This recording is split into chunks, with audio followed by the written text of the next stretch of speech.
The quiet hum of fluorescent lights filled the air as Laila's footsteps echoed through the school's empty library.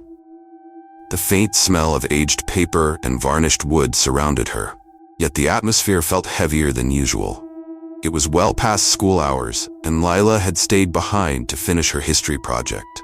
As the clock struck 7 p.m., the silence grew oppressive. The rows of bookshelves seemed to stretch endlessly, their shadows deepening with the fading daylight. Laila, engrossed in her work, barely noticed the eerie chill creeping into the room until a cold draft made her shiver. She looked up, startled, only to see the library doors creak open on their own. "Is someone there?" Laila's voice trembled as she scanned the dimly lit room.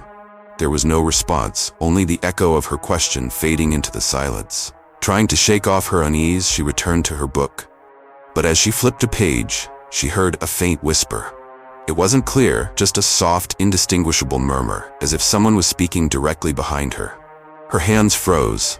Slowly she turned, but there was nothing. Only rows of books and empty chairs greeted her. "Get it together, Laila," she whispered to herself, but her pounding heart disagreed. Moments later, the whisper came again, louder this time. It seemed to slither from between the shelves. Laila's curiosity and fear battled within her, but she decided to investigate.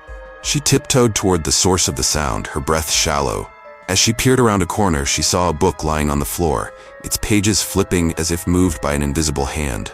Suddenly, a shadow darted across the aisle. Laila jumped back, her scream caught in her throat.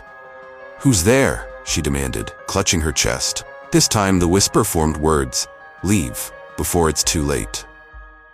Frozen with fear, Laila turned to run, but found herself face to face with a ghostly figure. It was a girl, her face pale and hollow, her eyes sunken voids of darkness. The apparition's lips curled into a sinister grin as she whispered, "You're not supposed to be here." Laila's scream echoed through the library, but it was cut short as the ghost lunged at her. The next morning, her lifeless body was discovered by the janitor, her face twisted in sheer terror. The curse unfolds. After Laila's death, strange incidents began to plague the school.